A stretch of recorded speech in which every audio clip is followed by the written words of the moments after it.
who was already with God in the beginning. At the beginning, God expressed himself.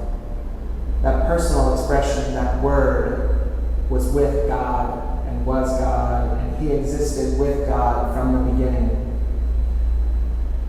The Word already was way back before anything began to be. The Word and God were together. The Word was God. Before time itself was measured, the voice was speaking. The voice was and is God. The voice took on flesh and became human and chose to live alongside us. And God said, "Love him how I have loved him." And I hope to Christ that heaven is real, not for my sake.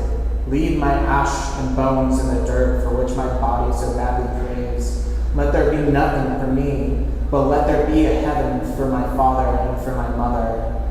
My father and mother who wanted it so badly and believed so fervently and tried to be the best they could, though their intellect and contradictions to the truth should have led them astray. Let there be a heaven for those who have believed. No one who has lived and died had experienced the shock of finding the truth. The earth also was corrupt before God, and the earth was filled with violence. And we are afraid of the damages we've done. Let the truth be most evident. Let their minds replay the joy and passion of their lives. And I hope that truth became something greater than the misleadings of voices who chose to fear.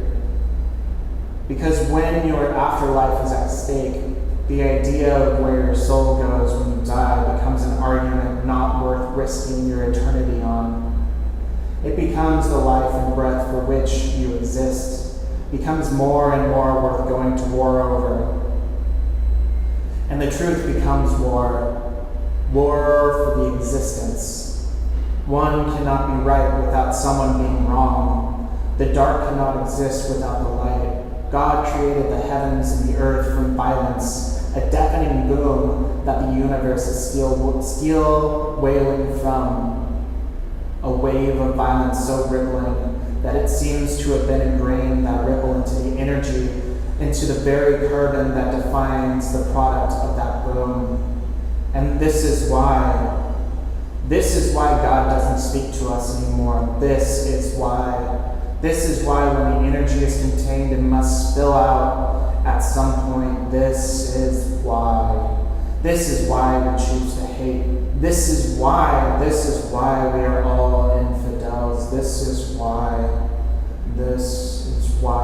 because abuse of power comes as no surprise. This is why God doesn't speak to us anymore. This is why. This is why.